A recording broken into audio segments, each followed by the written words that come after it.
পৃথিবীতে জাপানিজদের মতো শৃঙ্খলাবদ্ধ, কর্মঠ ও সফল জাতি খুব কমই আছে।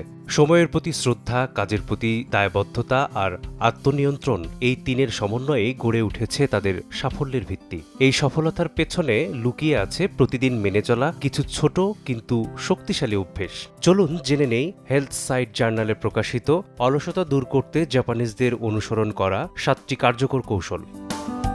ইকিগাই হল জীবনের উদ্দেশ্য খুঁজে পাওয়ার জাপানিজ দর্শন। এটি সেই ভেতরের চালিকা শক্তি যা মানুষকে প্রতিদিন সকালে ঘুম থেকে উঠতে এবং অলসতা জয় করতে অনুপ্রাণিত করে। জাপানিজরা 4টি প্রশ্নের উত্তরের মধ্যেই নিজেদের ইকিগাই খুঁজে পান।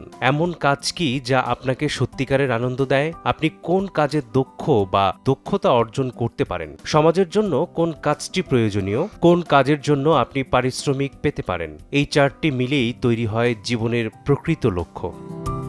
কাইজেন মানে প্রতিদিন সামান্য হলেও উন্নতির চেষ্টা। একদিনে নিজেকে বদলে ফেলার চাপ না দিয়ে প্রতিদিন ছোট ছোট পদক্ষেপে নিজেকে আরও ভালো করে গড়ে তোলা। এই ধারাবাহিক উন্নতির অভ্যাসেই ধীরে ধীরে অলসতাকে হার মানায় এবং সফলতার পথে এগিয়ে নেয়।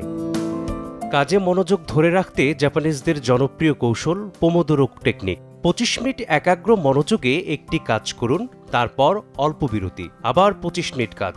এই পদ্ধতিতে মনোযোগ বাড়ে, মানসিক ক্লান্তি কমে এবং কাজ ফেলে রাখার প্রবণতা অনেকটাই দূর হয়। ওয়াবিসাবি শেখায় অপূর্ণতাকে মেনে নিতে। কাজ নিখুঁত হবে কিনা এই দুশ্চিন্তায় না ভেবে কাজ করে যাওয়াই এখানে মূল কথা। এই দর্শন দীর্ঘসূত্রতা কমায়, মানসিক চাপ হ্রাস করে এবং অসম্পূর্ণতার মধ্যেও শান্তি খুঁজে পেতে শেখায়। শোসিন মানে শিক্ষানবিশের মনোভাব, যে কোনো কাজ নতুনভাবে শেখার মানসিকতা রাখা। এই মানসিকতা ধরে রাখলে শেখার আগ্রহ বাড়ে, অহং কমে এবং কাজে স্বতঃস্ফূর্ততা তৈরি হয়, যা অলসতার বড় শত্রু। শিনরিন ইউকু বা বনস্নান মানে প্রকৃতির মাঝে সময় কাটানো, সবুজ পরিবেশে হাঁটা, গাছপালার কাছাকাছি থাকা। গবেষণায় দেখা গেছে এতে স্ট্রেস হরমোন কর্টিসল কমে যায়, ফলে মন প্রশান্ত হয়, মনোযোগ বাড়ে এবং কাজে ফেরার আগ্রহ তৈরি হয়। হারাহাচিবু হল পরিমিত খাওয়ার অভ্যেস, অর্থাৎ পেট 80% ভরা হলেই খাওয়া থামানো। এতে শরীর ভারী লাগে না, শক্তির মাত্রা স্থিতিশীল থাকে এবং সারাদিন কাজে ক্লান্তি কম আসে।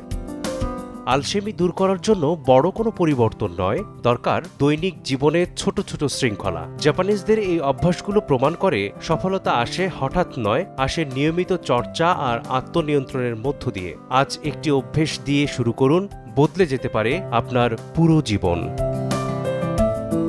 মেসবাহুল আলিফ, সময় সংবাদ। মা, পিম্পল 5 দিনেই চলে যাবে। যাবে না মা।